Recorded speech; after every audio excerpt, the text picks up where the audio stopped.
I grew up a fan of all four Philadelphia teams, so I kind of take offense when people rip on Philly fans as being the worst or whatever.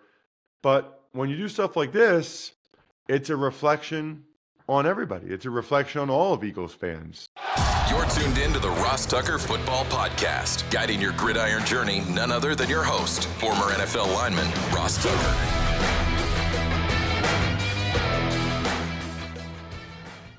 Oh, yeah, it is. But it's not just any Ross Tucker Football Podcast.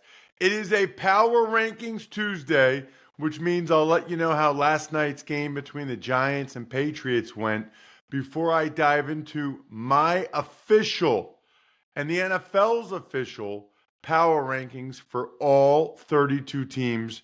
You will know exactly where every team stacks up, including your team, if they played against each other in a best of 5, best of 7 in my backyard, or some other neutral site location. You can check me out on social media at Ross Tucker NFL. We are at Ross Tucker Pod. We do have a Madden giveaway going on right now, but you got to follow at Ross Tucker Pod or at Ross Tucker NFL on Twitter X to see how to do it. I'll give you a hint. You need to subscribe on YouTube, reply with the console that you would like the free Madden, youtube.com/Ross Tucker NFL. It's Big Show time. The Big Show. All right, Ross, we're going to start with last night's game. The Patriots, they're now 11-2, a 33-15 win over the New York Giants. There's actually like a bunch of interesting things to get to in this game, even though it wasn't really competitive.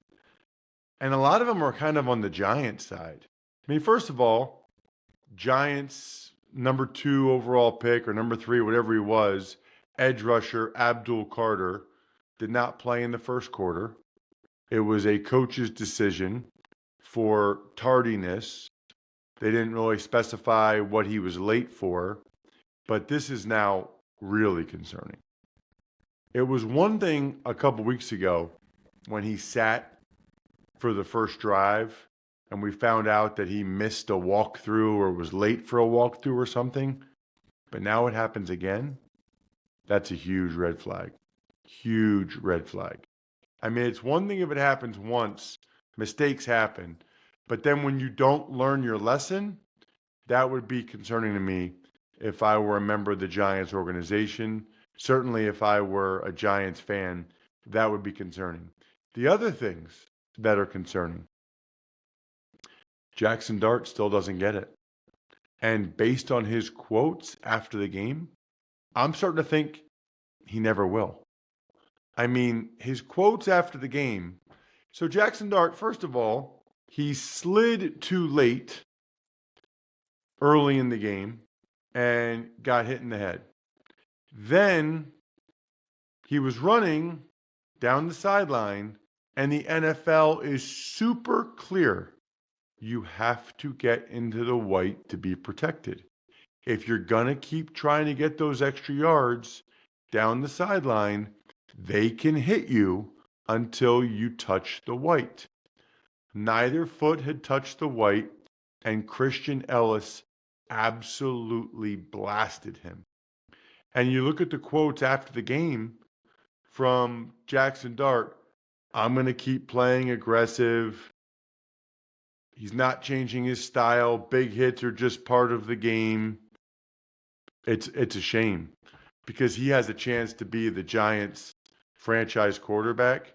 But if number 1's going to play like that, and then number 2, that's going to be his attitude, you can't roll with him. You can't. I mean, you can have him play there, but you can't give him a second contract. You can't count on him. He's going to miss a ton of games because he already has. He already just did. And he comes back, and that's the first thing he does. So I would say that was highly concerning. By the way, speaking of Christian Ellis blasting Jackson Dart, he was out there stealing souls. I mean, not only did he annihilate Jackson Dart, but he had a really big hit on Gunnar Olszewski, which caused a fumble. Now, I didn't love the helmet-to-helmet nature of that. That said, he was not a defenseless player, so it's not a penalty. But you want to try to keep the helmet-to-helmet contact to a minimum. But Christian Ellis was absolutely lighting people up in this game. This is pro football.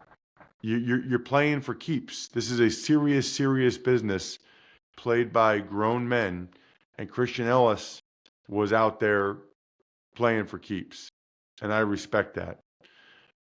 What else?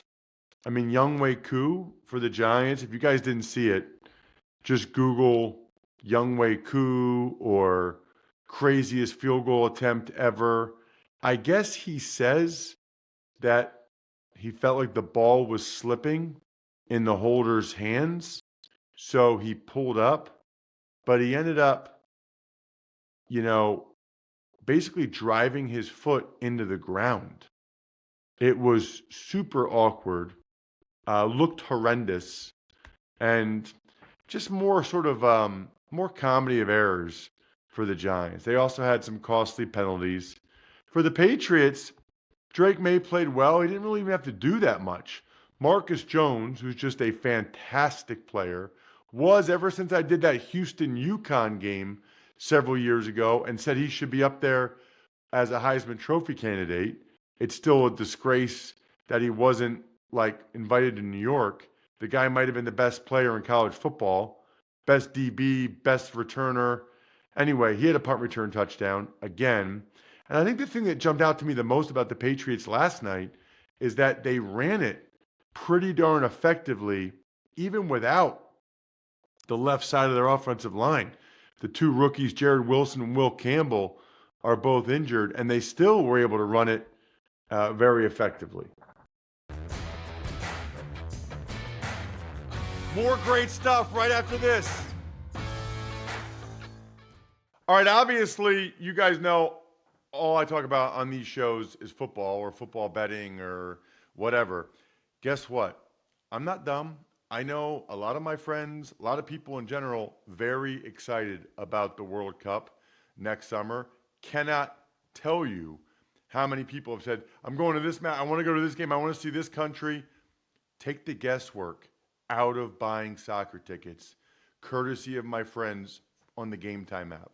All you have to do is download the Game Time app, create an account, and use code ROSS for $20 off your first purchase. Terms apply. So again, create an account, redeem code ROSS for $20 off. Swipe, tap, ticket, go. Download the Game Time app today. You'll know all the fees up front. You'll be able to see a panoramic view from your seat. Plus, how about the lowest price guarantee? Game Time. Use code ROSS. Smirnoff is the world's #1 vodka. Did you know that? And an official vodka partner of the NFL. It's no wonder. It's an award-winning vodka. Here's what I love.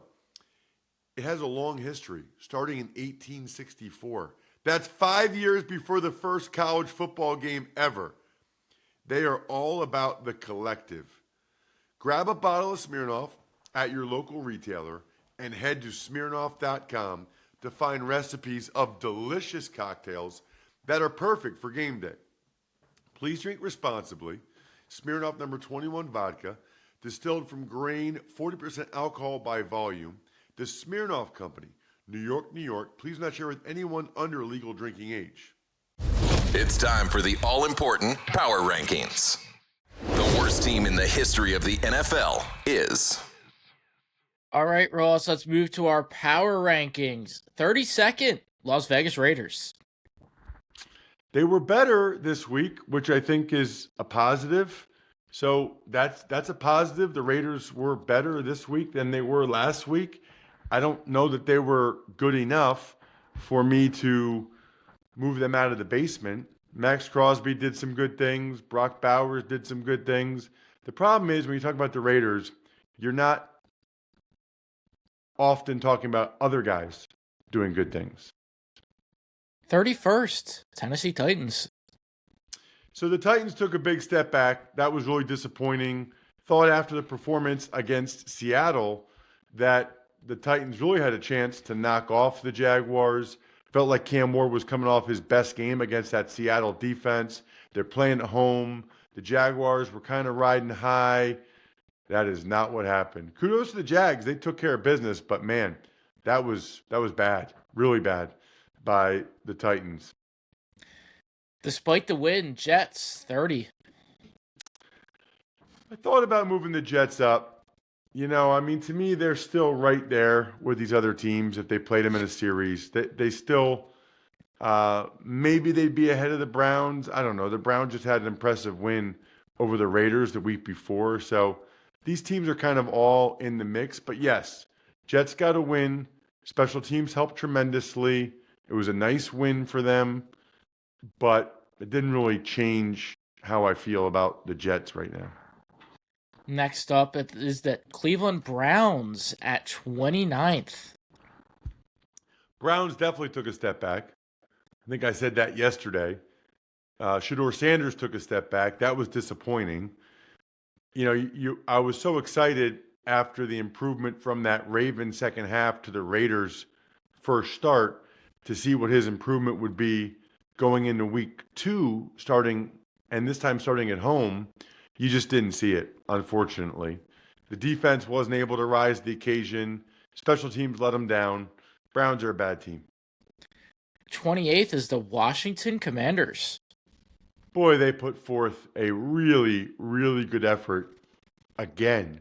I mean, they are now in that range where it's like they are playing just well enough to lose. I mean, the Dolphins game, this game, they're competitive. They're right there. And then ultimately at the end, they lose the game, which, I mean, you want to win, but I guess on some level, I don't even know if they have their first round pick from the Jaden Daniels trade, but I guess on some level, you want, some people probably are happy with that. Competitive, entertaining, but not hurt the draft pick. 27th is the New Orleans Saints. They lost. It wasn't a good game. They lost the Dolphins, but I guess the positive I would take from it is I still think Tyler Shuck is doing some positive things. And however many games he has left, I'm anxious. I'm anxious to see how he performs down the stretch here because I think he has a chance to kind of cement this job for himself. I think he has a chance to say, hey, don't go ahead and draft somebody else. I can be the guy. Next up at 26, Minnesota Vikings. The Minnesota Vikings. The Minnesota Vikings actually did a interesting thing yesterday. They released Adam Thielen per his request. So I guess Adam has decided that this is his last year in the NFL. This is his last season. I think he was thrilled to come back to Minnesota, but he's not really getting the playing time there. And so he had asked for his release. He wants to try to go somewhere where they're going to be in the playoffs and try to make a playoff run since this is his last season. And kudos to the Vikings. They granted him that wish. I'm sure they figured something out financially, but they granted him that wish so that he can go ahead and try to make one more run at this thing. Atlanta Falcons at 25. It is so weird that the Falcons totally fixed by far their worst thing last year, which was their pass rush and their lack of a pass rush. And this year they have a very good pass rush. And they're worse. They're worse. They fixed by far their worst thing, but then they got worse in other areas. Next up is the New York Giants after last night, 24. The G-Men. This is what's especially disappointing about the Giants this year is that they've gotten good enough quarterback play in a bunch of the games. And they've gotten good enough offensive line play in a bunch of the games. And they're still, 2-10? I mean, that's, I would say, highly, highly disappointing if you're doing those types of things you're better in those areas, and yet you're still 2-10, not a good sign. Another team out of the playoff picture, the Cardinals at 23. They are. I'm curious to see if they clean house there or what they do. They obviously went with Kyler Murray as their quarterback with this regime.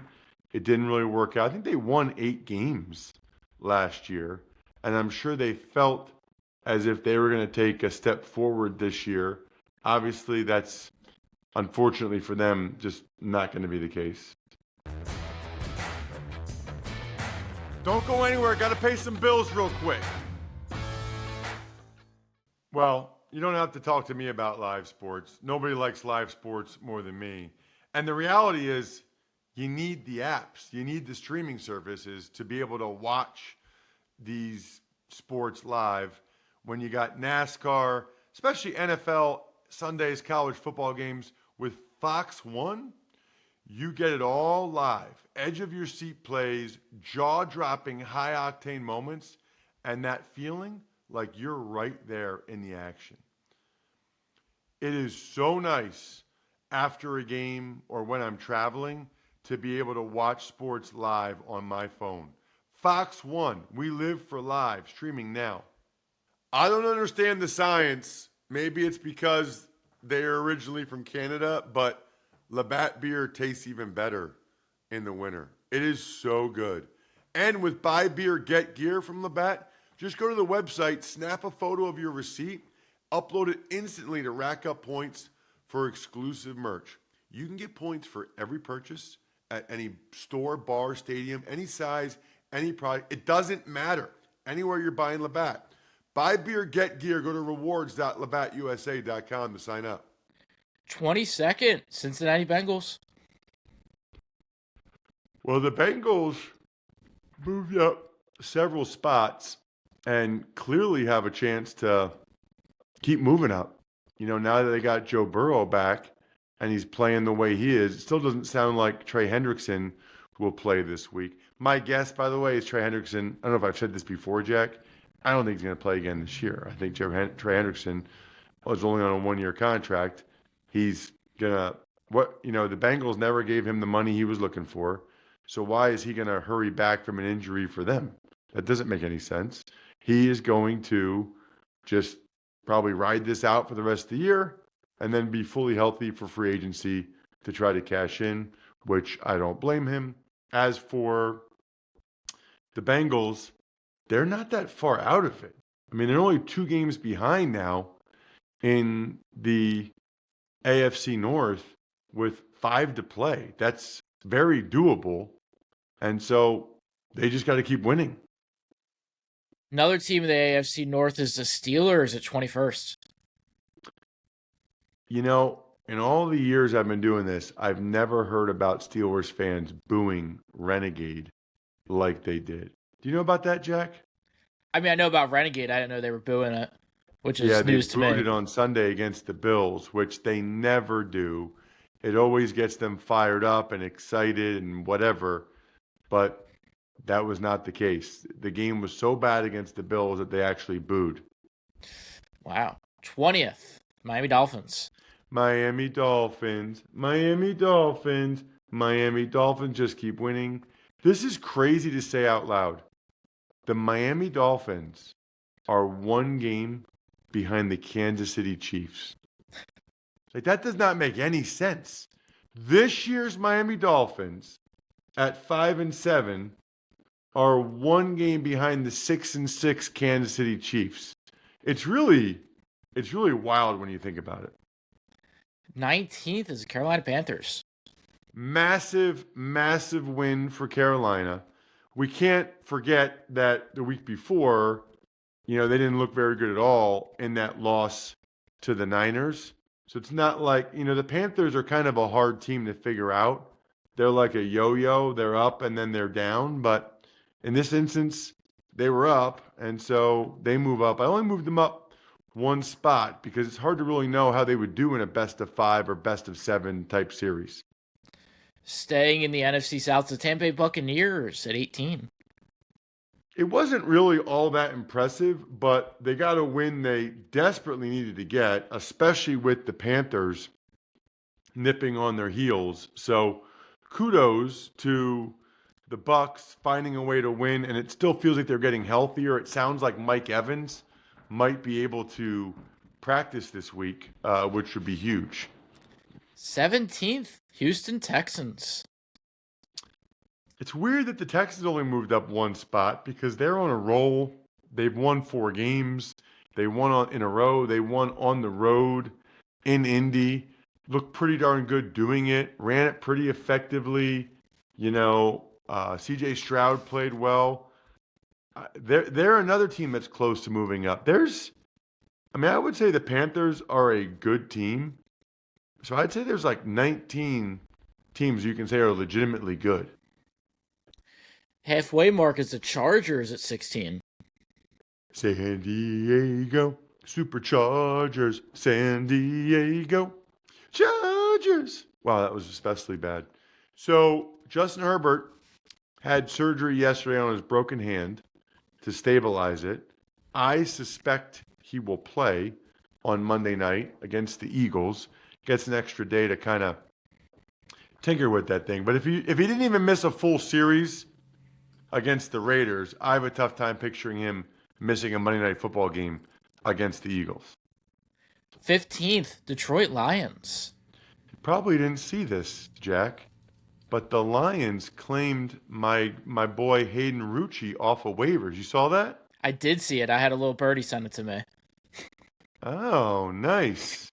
Well, yes. So, which is great timing, by the way, because I'm flying to Detroit tomorrow because I'm in the booth for Westwood One for the Cowboys and the Lions on Thursday Night Football. So I'll get a chance to see Hayden. For those of you who don't remember, Hayden's from Central Pennsylvania here, from Lancaster, Lidditz to be specific, and I'm really close with his family. Helped he and his brother Nolan through the recruiting process with GoBigRecruiting.com. And so he had been on the roster for the Dolphins. They cut him. Lions have injuries at tight end. They got him. They also put DB Terrion Arnold on IR, which is not a great thing because Terrion Arnold's, one of their better corners. So Lions continue to take on water when it comes to the health department. 14th, Jacksonville Jaguars. Jaguars, you know what? They're a good team. They've won 3 in a row. They're 8-4. Even that loss was the collapse against the Texans. Jaguars have a really solid football team. 13th is the Baltimore Ravens. Something's off with them. That was a bad loss. Big step back. Not loving what I'm seeing from the Ravens offensively right now. At 12 is the formerly number 1 Indianapolis Colts. That's wild. They were number 1 for 3 straight weeks, but they just are not. First of all, the defense hasn't been great all year. But then, you lose Sauce Gardner, you lose DeForest Buckner, and now the offense, I guess ever since Daniel Jones had this injury, they haven't been quite right. 11th is the Dallas Cowboys. Wow, they are really moving up. They're the WestShoreHome.com/Ross most improved team of the week. Presented by WestShoreHome.com/Ross. They are the experts in bathroom, window, door, and flooring projects.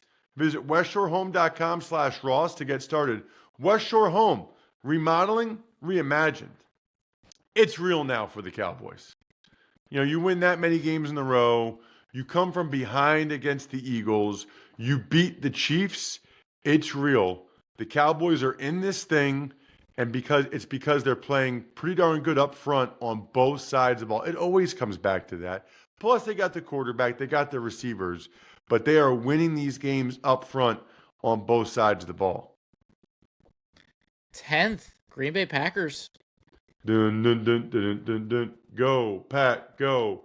So the Pack have done a nice job. That was a good win for them in Detroit. They needed it. They got it. And they got it from the guys they needed to have step up. Jordan Love, Micah Parsons. 9, San Francisco 49ers. which is how many wins they have, 9. If nobody else can step up and take it in the NFC, maybe the Niners just will with the way they're playing right now. 8 is the Kansas City Chiefs. I still think they're pretty good. I can't quit them. I can't quit the Chiefs being in the top 10. I don't care if they are 6-6. Next up is the Buffalo Bills at 7.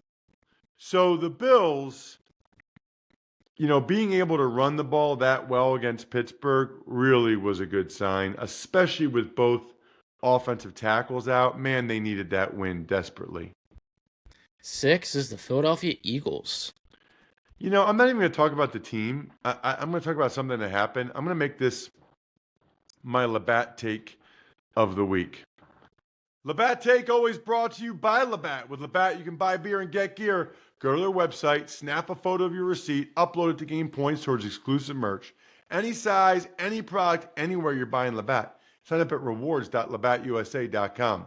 This egging incident at Eagles offensive coordinator Kevin Patullo's house is really, really upsetting. It's upsetting for 2 reasons. Number one, I grew up a fan of all 4 Philadelphia teams, so I kind of take offense when people rip on Philly fans as being the worst or whatever. But when you do stuff like this, it's a reflection on everybody. It's a reflection on all of Eagles fans. And unfortunately, that's exactly what happens when news about an incident like this gets out. But more importantly than that, I don't know Kevin that well, but can you imagine what that was like at 2:50 a.m. in the middle of the night when their house is getting pelted with eggs? Can you imagine how scary that was for he and his wife and his kids? It's beyond unacceptable. I really hope they catch whoever did it because they were stupid enough to put it on social media, and that there's some type of significant punishment, because you can't have people scared in their own house because the football team didn't score as many points as you wanted them to. 5th, Chicago Bears. The Bears. Listen, they keep moving up, and deservingly so. I'm super impressed by what I've seen from the Chicago Bears. That offensive line is playing their butts off right now. And as Ben Johnson said, they're still not even playing that great in the passing game. 4, Denver Broncos. So the Broncos are an interesting one because they've gotten to 10 wins, which is all that matters. They're finding a way to win, which is all that matters. They've won 9 in a row, but I'm not so sure they're a great team, and I'm not so sure I anticipate them winning 3 playoff games, which is probably why it's so important that they keep chasing the Patriots to try to get that number 1 seed home field advantage in the playoffs. That's huge. I think both those teams have a much better chance if they're just playing 2 at home rather than 3 and 2 on the road. 3rd, Seattle Seahawks. Really good team. I mean, it was not a good performance for them offensively, but they still won handily. 2nd is the New England Patriots. Well, the Patriots have the best record in football. Patriots are the first team to 11 wins. Patriots deserve a ton of credit for both those things. And I'm starting to buy in even more when you see how they're winning, how they're playing. This was not a close victory against the Giants. They took them to the woodshed. Ross's number 1 team, which is totally meaningless, but it's fun and will get many of you incredibly annoyed, is... And number 1, LA Rams. Presented by Smirnoff, the official vodka sponsor of the National Football League. Smirnoff, please drink responsibly. The Smirnoff Company, New York, New York. Vodka, 40% alcohol by volume. I recognize the Rams lost.